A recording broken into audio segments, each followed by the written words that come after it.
The knock came like a thunderclap on a clear day, shattering the quiet sanctuary of my home. I froze in the kitchen, mid-sip of coffee, as the insistent pounding echoed through the halls. It wasn't a neighborly tap. It was demanding, authoritative, like someone who believed they owned the place. Little did I know, that's exactly what they thought. Peering through the peephole, I saw a man in a crisp suit, his face etched with the smug confidence of corporate entitlement. He wasn't alone. 2 burly figures lurked behind him, their HOA badges glinting under the porch light. My heart raced. I had bought this house fair and square, poured my savings into it after years of scraping by. It was mine, or so I thought. As I cracked the door, the man flashed a predatory smile. "Mr. Harlan? I'm Victor Kane, CEO of Willow Creek HOA. We need to talk about your ... contribution."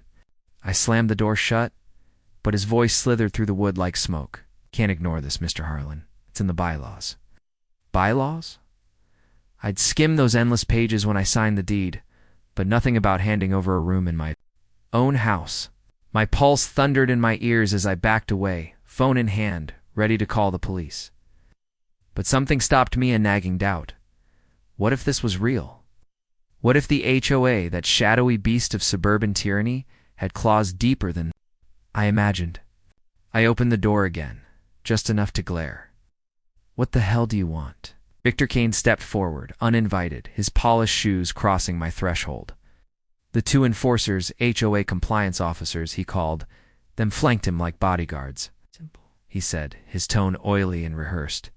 "The association is facing a housing shortage for our seasonal staff. Your property has an unused guest room.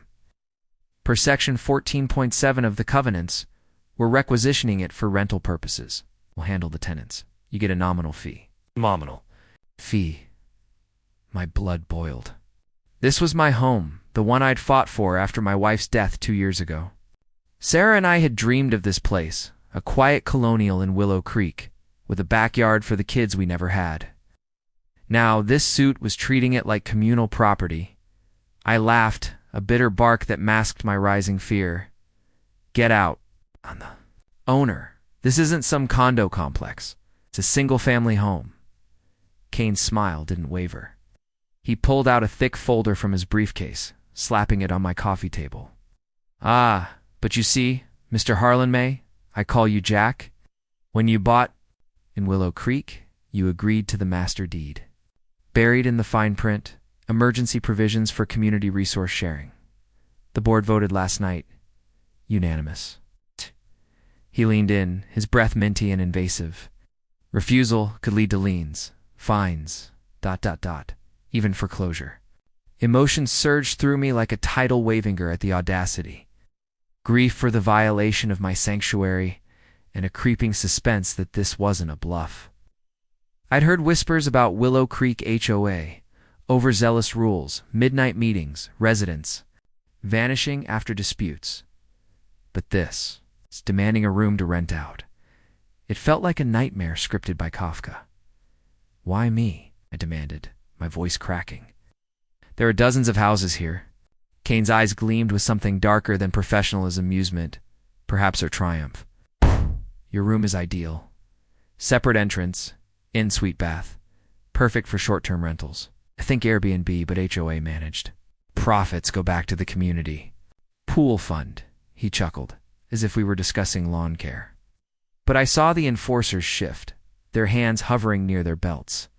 No guns, but the implication hung heavy. "We'll give you 48 hours to clear it out, or we can help." I ushered them out, slamming the door so hard the frame rattled. Alone, I paced the living room, heart pounding. Sarah's photo on the mantel stared.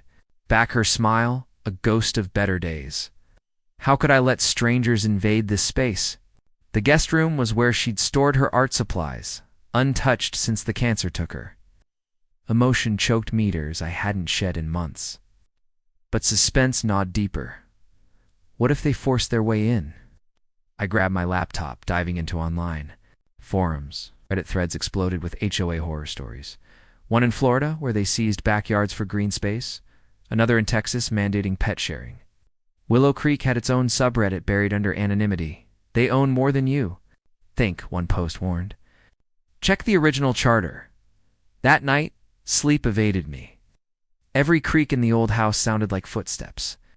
At dawn, I drove to the county records office, suspense building like storm clouds. The clerk, a weary woman named Rita, eyed my request. Suspiciously, Willow Creek? Those folks are ... particular. She handed over faded documents from the 1950s. As I scanned them in the dim light, my stomach dropped. The original developer had embedded clauses allowing the HOA temporary eminent domain for community needs. It was archaic legalese, but enforceable. And Kane? A quick search on my phone revealed he wasn't just CEO, he'd been indicted for fraud. In another state, charges dropped mysteriously. Back home, the phone rang. Unknown number. Jack Kane's voice purred. Have you reconsidered? We have a tenant lined up, a nice family from out of town. Suspense twisted my gut. How did he know I'd been digging? Was my house bugged? Paranoia set in as I checked vents and light fixtures. Nothing but emotion fueled my resolve, fury at the invasion, sorrow for what I'd lose. I called a lawyer, an old friend named Mike. This is insane, he said over the line. But HOAs are like mini-governments. We'll fight it, but it could take months. That evening, as shadows lengthened, a van pulled up outside. HOA maintenance. The side read, 2 workers unloaded boxes furniture. My heart hammered. I stormed out. What the hell? The driver shrugged. Orders from Mr. Kane, prepping the room. Suspense peaked. Were they breaking in? I blocked the door. Phone recording. Trespassing. I'll sue. They backed off, but not before one muttered, "You don't want to mess with Kane. He always wins." Inside, I barricaded the guest room door, emotion swirling, fear for my safety, anger at the system that allowed this. Sarah's paints mocked me. From the shelves, I spent hours online connecting dots. Willow Creek wasn't just an HOA, it was a front. Forum posts hinted at money laundering through community rentals. Kane's fraud case? Tied to real estate scams? Suspense built as I messaged anonymous users. They bug houses, one replied. Check your attic. Midnight found me in the crawl space, flashlight beam cutting through dust. There it was, a small device, wires snaking to the electrical box. Listening bug? My breath caught. They'd been spying since I moved in. Emotion, overwhelmed, me betrayal, vulnerability. I ripped it out, sparks flying, and fled to my car, driving aimlessly. But where to go? This was my home. The next morning, Kane returned, alone this time. His smile faltered when I confronted him on the porch. I found your bug, you bastard. He feigned surprise, misunderstanding. Security measure for all properties, but his eyes darted. Suspense hung thick as I pressed. What's the real game? Money laundering? His face hardened. Careful, Jack. Accusations like that, ... dangerous. He left, but not before slipping me a note. Meet at the community center, 8 p.m., or we escalate. Escalate. My mind raced with possibilities: eviction, violence. Emotion gripped me, grief. For Sarah, determination to protect her memory.